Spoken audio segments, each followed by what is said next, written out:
Just when we thought things were starting to settle down in Formula One in preparation for the 2022 winter break, we were treated to a new silly season as the team principals began shuffling their positions to set up a scenario in which multiple teams would enter the 2023 season with a new face in charge of them. Let's look at all the recent changes in senior management positions among Formula One teams. Before we go any further, give this video a thumbs up and subscribe to this channel so you don't miss any of our amazing videos. Thanks for doing that. Let's get started.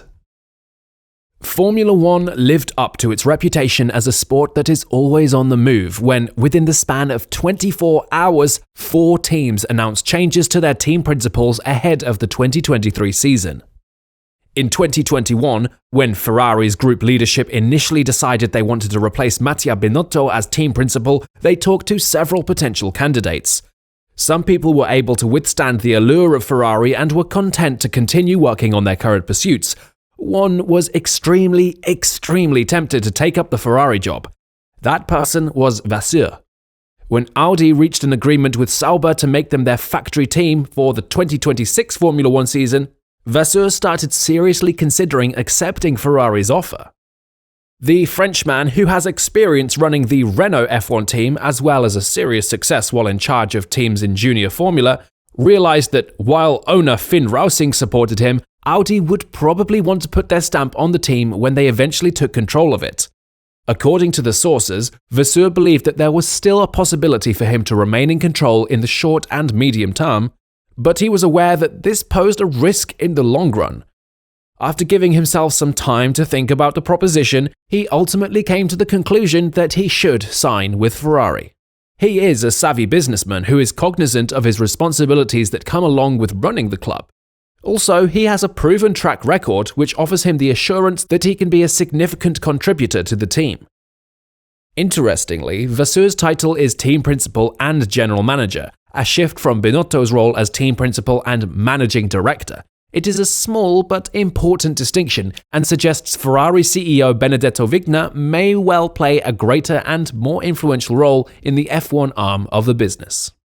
When the offer from Ferrari came in, Vasseur's close relationship with Rausing and the Sauber group meant that he could be very open and honest with them about the situation.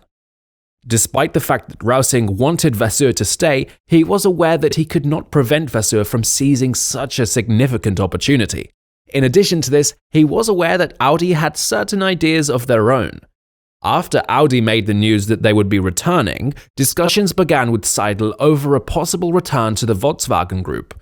The German formerly worked for Audi's sister brand Porsche, where he was a part of the team that won the prestigious Le Mans 24 Hours 3 times.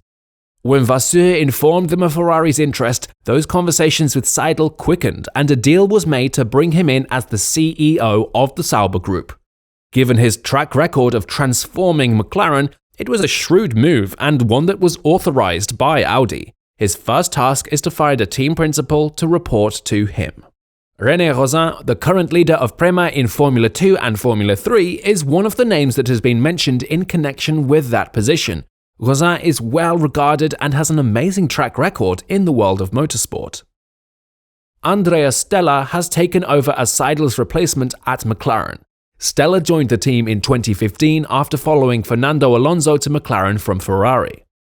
Stella joined the company at that time as the head of operations, and in 2018 he was promoted to the role of performance director.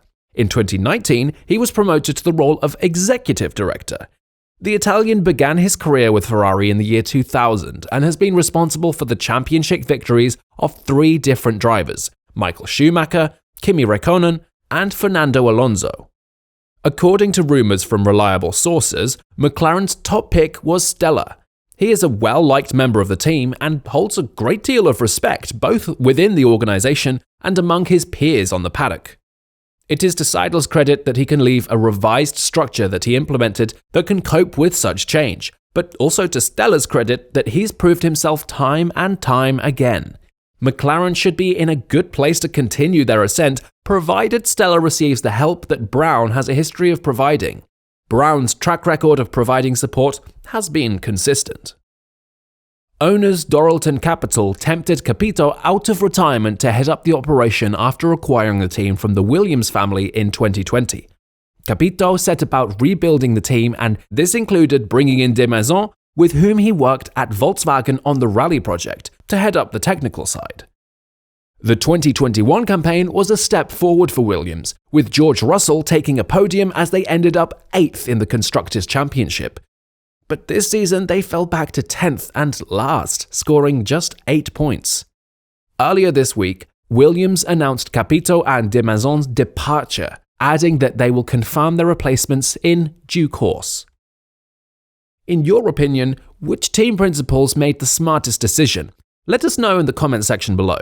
That'll be all for today's video. Thanks for staying tuned. And please don't forget to hit the subscribe button and notification bell so that you can always get to watch more amazing videos like this. See you in the next video. Thanks for watching Epic F1 News.